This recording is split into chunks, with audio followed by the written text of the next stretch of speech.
Another legal setback for Ken Paxton in his whistleblower lawsuit when a judge is ordering the Attorney General to answer questions under oath. And your Sunday forecast now trending colder, which means that liquid rain may actually mix with freezing rain in some areas. We'll have your weekend outlook in First Warning Weather.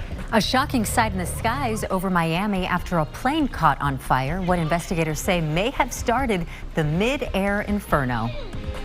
But first, former Austin Police Chief Art Acevedo is returning to the city to help revamp APD. Thanks for joining us. I'm Daniel Marin. And I'm Britt Moreno. Now, starting at the end of this month, he will take on a new role overseeing and advising the police department in an assistant city manager role. This week, Acevedo announced his departure from the Aurora, Colorado Police Department, where he served as interim chief. According to a city memo released this afternoon, Austin City Manager Jesus Garza says this is a new position he is creating. There is already an assistant city manager over public safety as a whole, but Acevedo's position will focus solely on APD to help the department navigate challenges like recruitment and staffing.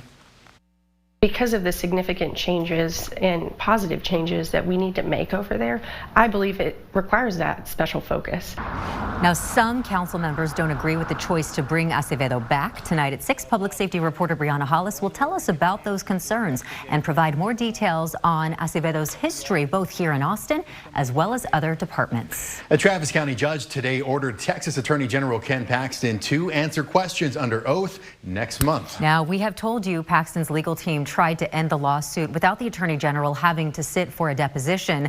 But as KXAN's Will Dupree reports, the judge in the case has a different idea. A Travis County District Court judge signed this order, setting February 1st as the day when Ken Paxton must answer questions under oath. She did so just one day after Paxton sought to end the lawsuit brought by 4 former employees, claiming retaliation for reporting alleged corruption.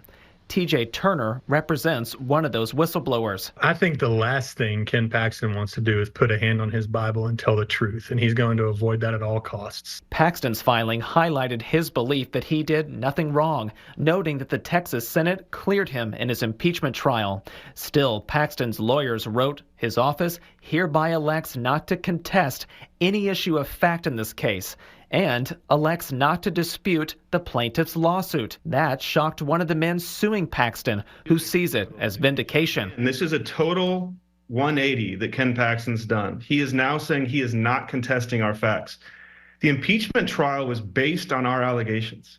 And now he's saying what we said is true. He anticipates Paxton appealing the judge's order. However, that last resulted in the Texas Supreme Court rejecting his claim. If Paxton does eventually go under oath, he could invoke his Fifth Amendment right and not answer any questions. But legal expert Mike Golden said that could harm a defendant in this case. The flip side is, in the civil case, their refusal to answer that question gets used against them in court. And the plaintiffs can argue to the jury he didn't answer this question because he knew the answer would be bad for him. Will Dupree, KXAN News. Ken Paxton's office did not respond to us today when we asked for comment about the judge's latest order. In new campaign finance reports, we also learned Paxton spent nearly $2.3 million in campaign funds to pay for his legal defense in his impeachment trial. All right, we're taking a live look now at downtown Austin, where the skies are clear. Pretty chilly out there, but again, clear skies as we head into the evening. Yes, and our chief meteorologist David Yeomans is here to tell us that change is a-coming. That's right. Clear skies not going to last through the weekend. We've got a hard freeze tonight. We've got clouds, rain, maybe some ice. A lot to get to in your weekend forecast. Here we are on the 360 Lorenz and Lorenz Cam west of downtown. A beautiful day, but boy, don't be fooled. Look at the air temperatures. This is not a wind chill. It's 39 degrees on the thermometer in Mason and San Saba, 42, and starting to drop already in Austin. Air temperatures at 43 in Bastrop. Remember, yesterday we were talking about the 5th biggest temperature jump we've ever seen in 24 hours. Well, now we just dropped by more than 30 degrees in the last 24 hours. A huge temperature yo-yo this week. Right now it's 33 degrees colder in Austin than it was at 5 p.m. yesterday. Coming up, how cold it gets tonight with an area-wide hard freeze and new developments with our weekend storm. When liquid rain may mix with ice and what exactly to expect where you live. David, thanks very much. And with this cold continuing on through tonight, the city's cold weather shelters will once again open up.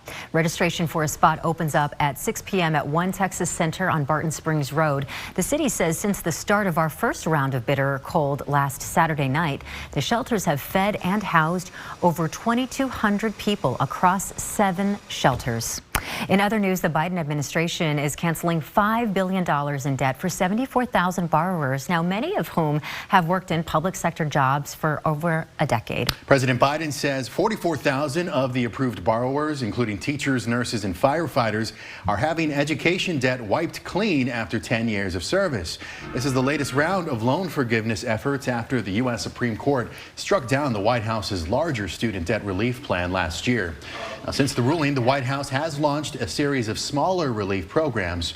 The White House said the new cancellations bring the total number of people who have had their debt canceled under the Biden administration to 3.7 million. Now we have some intense video out of Miami. An Atlas Air cargo plane had to make an emergency landing at Miami International Airport after an engine caught on fire over South Florida. Check it out. You can see flames coming from one of the engines of the Boeing 747 plane as it tries to come in for a landing.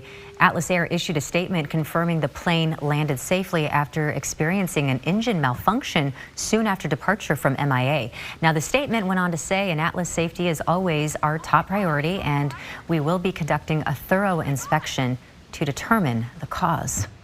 Now to a security alert for Americans considering a trip to Colombia. The U.S. Embassy warns U.S. citizens are being robbed, drugged, and even killed by criminals using online dating apps. The U.S. Embassy in Bogota confirms 8 Americans have died while traveling in Medellin, and they believe some of those deaths are linked to these apps. Embassy officials say they have seen an increase in reports of these incidents in major Colombian cities like Bogota, Cartagena, and Medellin.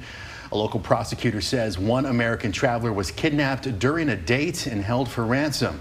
He was killed when he could not make the ransom payment, leaving his loved ones to mourn from thousands of miles away. I'm out of words to describe. I don't even know how I feel right now. I was confused. To be honest with you, I don't know why, what the motive is. And murders of foreign visitors in the country went up by 29% in the latter part of 2023 compared to the previous year, with most of the victims being U.S. citizens. Colombia is a popular destination for Americans, making up nearly 30% of foreign tourists in the first half of last year. A young athlete chases down her dream of making the U.S. Olympic team. Now, the terrifying close call with her health now fueling her passion. Plus, the rescue mission off the Texas coast to save cold sea turtles.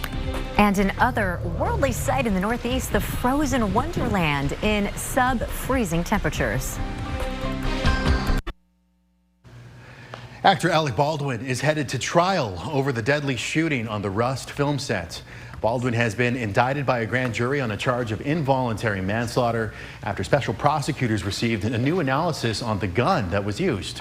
The original charges against him had been dismissed months ago. If convicted, Baldwin could face up to 18 months in prison.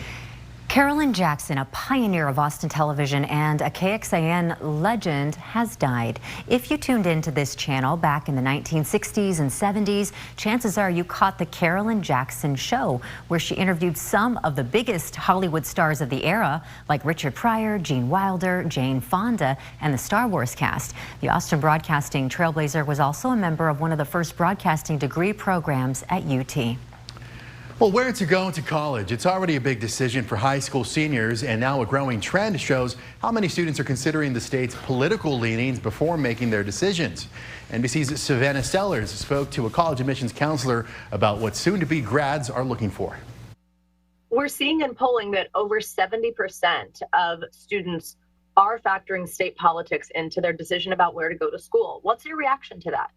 I don't think we have more liberal students or more conservative students. I think we have a more vocal college-bound population. And when they say that politics matters, state politics, I think they really mean it.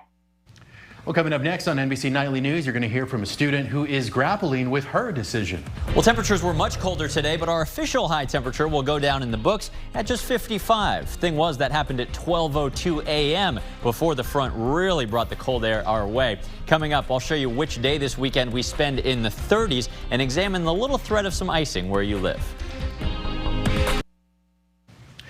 Well, for some athletes, the ultimate goal is making the Olympic team, but for others, just making the Olympic trials is a pretty massive achievement. Matt Barnes has the story of one such athlete whose own trials in life make her appearance in next month's U.S. Marathon Olympic trials remarkable. You know, I think running is just a part of who I am as a person. I love running, I love exercising. To know Molly Bookmeyer is to know someone used to pushing herself, not just on a trail or a course, but through adversity. At 25 years old, Molly was diagnosed with a brain tumor. Thankfully, it was non-cancerous, but the tumor kept growing. I spent a lot of my 20s in the hospital. I had multiple surgeries, and they weren't simple surgeries. I was in the hospital for a long time, always going to doctor's appointments. 2 brain surgeries later, the tumor was removed. But months later, while running on a treadmill, she suffered a seizure, seemingly jeopardizing her return to running. When I run, I feel like myself. So I wasn't going to take no for an answer.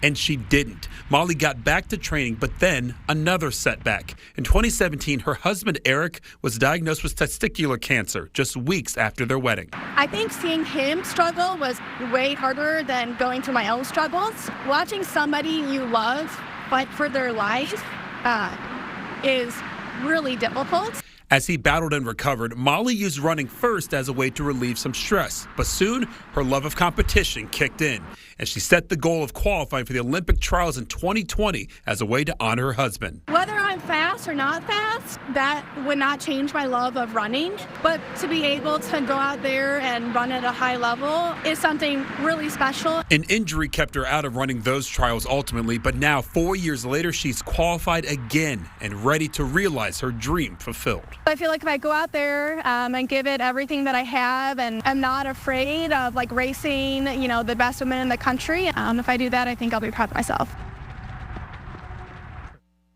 As Matt Barnes reporting, the Olympic marathon trials are on February 3rd in Orlando, Florida. Okay, speaking of marathon runners, they will be flocking to downtown Austin this weekend for the 3M Half Marathon. The 13.1-mile course starts in North Austin and finishes near the state capitol. Runners will take their marks at 7:30 Sunday morning. To get an idea of which roads will be closed for this race, head on over to KXAN.com and you can click on this story.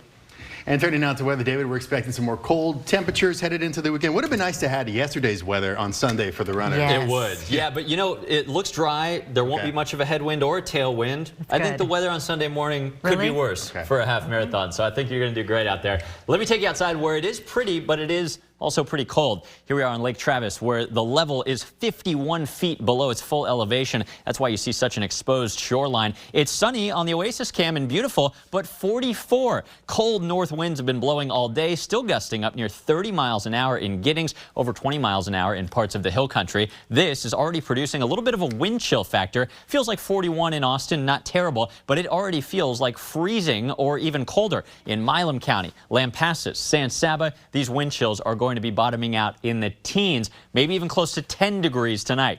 And here's why. On the broad view, another big Arctic cold front is overtaking much of the nation. This is still kind of the leading edge, with cold air still pouring into the state for the next several days. Tonight is the night when we need to take our freeze precautions, much colder than this morning. When you wake up tomorrow morning, we're all in a hard freeze. So please protect people, pets, pipes, and plants before you go to bed tonight.